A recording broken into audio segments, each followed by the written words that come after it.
Hello friends, నేను మీ శ్వేత. Welcome to ఈ smart గృహిణి. నా వీడియో కనుక ఫస్ట్ టైం చూస్తున్నట్లయితే సబ్స్క్రైబ్ చేయండి, పక్కనే ఉన్న బెల్ ఐకాన్ని ప్రెస్ చేయండి. దానివల్ల నేను అప్లోడ్ చేసిన వీడియోస్ అన్నీ మీకు ముందుగా తెలుస్తాయి నోటిఫికేషన్స్ ద్వారా. ఈరోజు ఒక సరికొత్తమైన వంటకంతో నేను మీ ముందుకు వస్తున్నాను. ఒక చిన్న ఎక్స్పెరిమెంట్ చేశానండి. దాని రిజల్ట్ మాత్రం చాలా బాగా వచ్చిందండి. చాలా టేస్టీగా కూడా ఉంది. అదే ఉలవచారు బిర్యానీ. నేను ఫస్ట్ టైం ట్రై చేస్తున్నాను, కానీ చాలా బాగా వచ్చింది. మీరు కూడా ట్రై చేసి ఎలా వచ్చిందో చెప్పండి. ఉలవచారు బిర్యానీకి కావాల్సిన పదార్థాలు ఇప్పుడు చూద్దాం. 2 పెద్ద ఆనియన్స్ పొడవుగా కట్ చేసుకొని పెట్టుకోవాలి. క్యారెట్, 2 టమాటా, 2 ఆలుగడ్డ,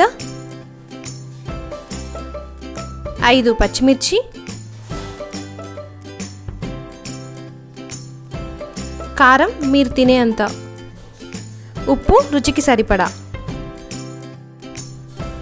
నెక్స్ట్ క్యాలీఫ్లవర్ అండి. ఇలా బంచెస్ లాగా కట్ చేసుకోవాలి, అప్పుడే బిర్యానీకి బాగుంటుంది. నెక్స్ట్ వచ్చేసి 1 కప్ ఉలవలు, నెక్స్ట్ కొత్తిమీర, నెక్స్ట్ బిర్యానీ మసాలా, బిర్యానీ ఆకు, దాల్చిన చెక్క, లవంగాలు, షాజీరా.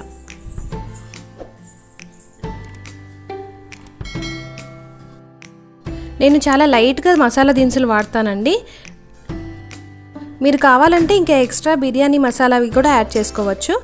నెక్స్ట్ వచ్చేసి పుదీనా, బిర్యానీ మసాలా పౌడర్. ఈ ఉలవల్ని 6 గంటల సేపు నానబెట్టుకోవాలి, లేదా ఓవర్ నైట్ నానబెట్టుకున్నా సరిపోతుంది. ఈ నానబెట్టుకున్న ఉలవల్ని ఇప్పుడు 3 విజిల్స్ వచ్చేంత వరకు ఉడికించుకోవాలి. నేను ఆల్రెడీ ఉడికించి పెట్టుకున్నాను. ఇవి ఉడికించిన ఉలవలు. దీనిలో ఉన్న వాటర్ని స్ట్రెయిన్ చేసుకొని మనం పక్కన పెట్టుకోవాలి. ఈ వాటర్ని మనం బిర్యానీలోకి యూజ్ చేసుకుంటాం అన్నమాట. దీనివల్లే మనకి టేస్ట్ అంతా చేంజ్ అయిపోతుంది. సో ఉలవచారు బిర్యానీ అనే టేస్ట్ కూడా దీనివల్లే మనకి వస్తుందన్నమాట. ఈ ఉలవలు ఉడకబెట్టుకున్న ఉలవల్ని ఉలవల్ని మనం పేస్ట్ చేసుకొని పెట్టుకోవాలి. ఎలా చేయాలో ప్రాసెస్ చూద్దాం. ముందుగా స్టవ్ ఆన్ చేసి కుక్కర్ పెట్టుకొని 3 స్పూన్స్ నెయ్యి వేసుకోవాలి, 2 స్పూన్స్ ఆయిల్ వేసుకోవాలి.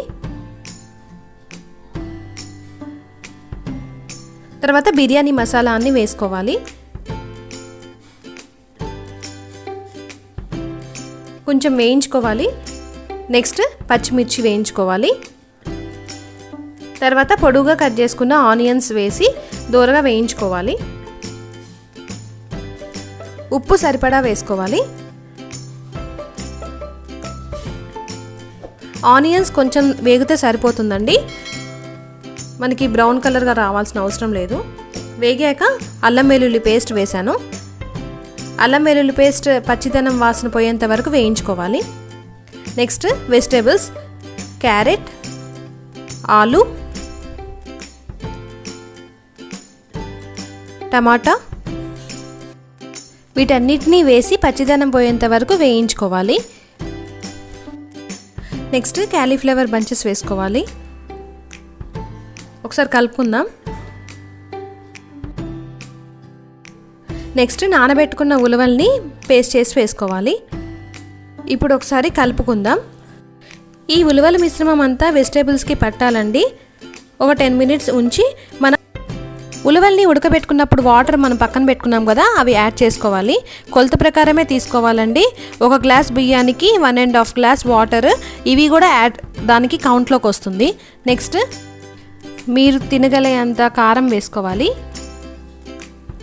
Next biryani masala 2 spoons. Next 1 cup పుదీనా వేసి అన్నీ కలుపుకోవాలండి. ఇప్పుడు నానబెట్టుకున్న బియ్యాన్ని యాడ్ చేస్తున్నాను. నేను 2 అవర్స్ నానబెట్టుకున్నాను బియ్యము. 1 గ్లాస్ బియ్యానికి 1.5 వాటర్ యాడ్ చేసుకోవాలండి. అదే బాస్మతి రైస్ అయితే 1 గ్లాస్ బియ్యానికి 1 గ్లాస్ వాటర్ అయితే సరిపోతుంది. లాస్ట్కి 1 కప్ కొత్తిమీరని యాడ్ చేస్తున్నాను. ఇప్పుడు ఒకసారి కలుపుకుందాం. ఇప్పుడు కుక్కర్ మూత పెట్టేసుకుందామండి. 1 విజిల్ వస్తే సరిపోతుంది. స్టవ్ ఆఫ్ చేసిన 15 మినిట్స్ వరకు మనం కుక్కర్ మూత ఓపెన్ చేయకూడదండి. ఇప్పుడు నేను ఓపెన్ చేస్తున్నాను. చూసారా ఎలా వచ్చిందో. ఇప్పుడు జాగ్రత్తగా కలుపుకోవాలి. అంతే, ఎంతో రుచికరమైన ఉలవచారు బిర్యానీ రెడీ అయిపోయిందండి. ఇక సర్వింగ్ ప్లేట్లోకి తీసుకుంటున్నాను. ఇక హాట్గా మీ పిల్లలకి సర్వ్ చేసేయండి. ఈ ఉలవచారు బిర్యానీకి కాంబినేషన్గా రైతా అయితే సూపర్గా ఉంటుందండి. ఈ ఉలవచారు బిర్యానీ ఎలా వచ్చిందో మీరు కూడా ఖచ్చితంగా ట్రై చేసి నా కామెంట్ బాక్స్లో చెప్పండి. మీకు ఈ రెసిపీ కనుక నచ్చినట్లయితే మీకు తెలిసిన వారికి, మీ ఫ్రెండ్స్కి షేర్ చేయగలరని మనవి. ఈ వీడియో కనుక నచ్చినట్లయితే లైక్ చేయండి, షేర్ చేయండి. Thank you.